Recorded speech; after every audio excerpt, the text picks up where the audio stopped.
দুশ্মন বলে আমাকে ভালোবাসা মানে বুঝাইতে হবে। বলেছিলাম যে শাহজালালের কবরে তার মাজারে এরকম মাজার ছিল না, কয়েকশো বছর চলে গেছে। ধান্দা বাজরা করা যায় চুরি করে মানুষের ভক্তি করতেছে, ভক্তিকে পুঁজি করে। আর বড় বড় গাঁদা খোল অনেক মানে পেট মোটা হয়ে গেছে, এবং এই টাকাগুলো যে মাজারে দেওয়া হয় পাবলিকের পক্ষ থেকে, ওই টাকাগুলো দিয়ে দেখবেন যে কিছু ওই বন্ধ রয়েছে। ওরা নিজেদের ছেলে মেয়েকে বিদেশে পাঠাচ্ছে, নিজে ডেভেলপ হচ্ছে, আর এই হতভাগা বাঙালি ওখানে যাচ্ছে। হয়তো আমি তাকে দিয়ে দেবে, তারপরে একটা করি তুই মোশেকের পথ ধরে তাকে মোশেক বানিয়েছ। মূর্তি পূজা তুমি দেয় না আল্লাহ, দেয় তো আল্লাহ, কিন্তু ওরা নাম করে মোর্তার মূর্তি, আর ইনারা করেন মোর্দা। আবার অনেক আপনি মোর্দা বলেন, তো মোর্দা বলে মানুষ মারা গেলে মোর্দা পায়, তাকে দাফন করার প্রয়োজন হয়। পরে কি হয়েছে আপনি জানেন? তখন এবার কোন সংবাদ আছে যেমন জান্নাতে চলে গেছে, নবী রাসূল জান্নাতে গ্যারান্টি আছে। বলা হয় নবী রাসূল আমাদের প্রিয় নবী সাল্লাল্লাহু আলাইহি ওয়াসাল্লাম যাদেরকে জান্নাতে বলেছেন, আমি জান্নাত বলতে পারি, নবী রাসূল ব্যতীত আল্লাহ রাসূল সাল্লাল্লাহু আলাইহি ওয়াসাল্লাম যাদের সংবাদ দিয়েছেন যে ওরা জান্নাতে, তাদের মধ্যে আপনি কারো বিষয়ে বলতে পারেন জান্নাতে গেছে আল্লাহ বলছে। কারণ ইমামত আমাদেরকে সঠিকভাবে অভিজ্ঞতা দেয়।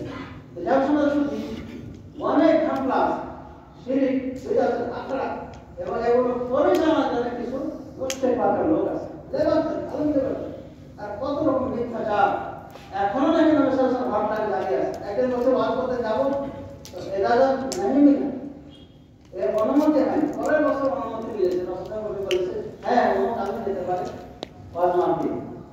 রাসূল সাল্লাল্লাহু আলাইহি ওয়াসাল্লাম কবর থেকে এজাজত দিলাম, ও আবু বকরকে কোন এজাজত দিয়েছে, ওমরকে এজাজত দিয়েছে, এরকম অনুমতি নয়। আবার একজন বলছে পাকিস্তানি এক কঠিন বেদাত বলছে রাসূল সাল্লাল্লাহু পাকিস্তানে গিয়েছেন, পাকিস্তানে গিয়ে কেউ তাকে রিসিপশন করছেন, কেউ তার সম্মান করছেন। একবার ফিরে যাওয়ার পথে ওই তাহরিক আদিল সাহেবের সাথে দেখা, তো পরিচয় হলে বলবো যে দেখো আমি পাকিস্তানে আসলাম সম্মান করার তো তাও তো পেলাম, অনেক বড় দুঃখ হচ্ছে নবী সাল্লাল্লাহু আলাইহি ওয়াসাল্লাম।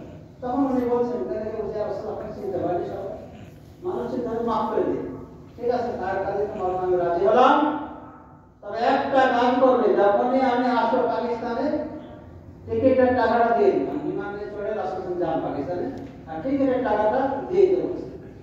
এই যে মানে প্রকাশ্য ভান্ডার এবং প্ল্যাটফর্মের একটা ধান্দা যে রাসূল সাল্লাল্লাহু মারা যাওয়ার পরে বিমানের টিকিটে করে আমাদের জানবো টিকিটটা রাসূল চেয়েছে ওই দামটা দিয়ে।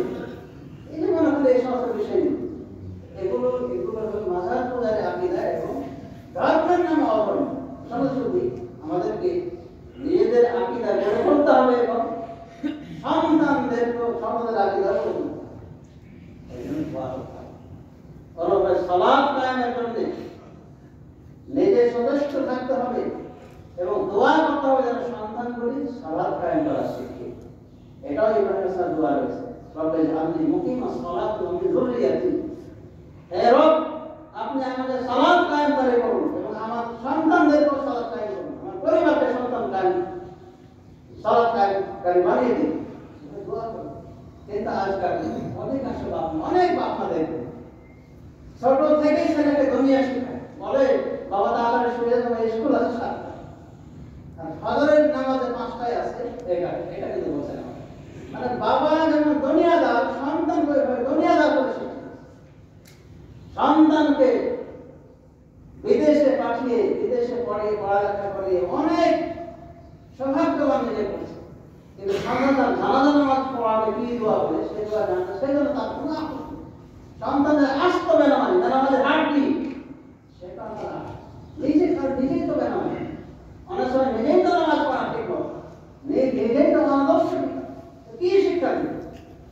যার সমাজ যদি রাসূলুল্লাহ সাল্লাল্লাহু আলাইহি ওয়াসাল্লাম কুল্লুকুম রাইন ওয়া কুল্লুকুম মাসউলুন আন রাইয়াতিহি, তোমাদের প্রত্যেককে দায়িত্বশীল এবং প্রত্যেককে যার যার দায়িত্ব সম্পর্কে জিজ্ঞাসা করা। সুতরাং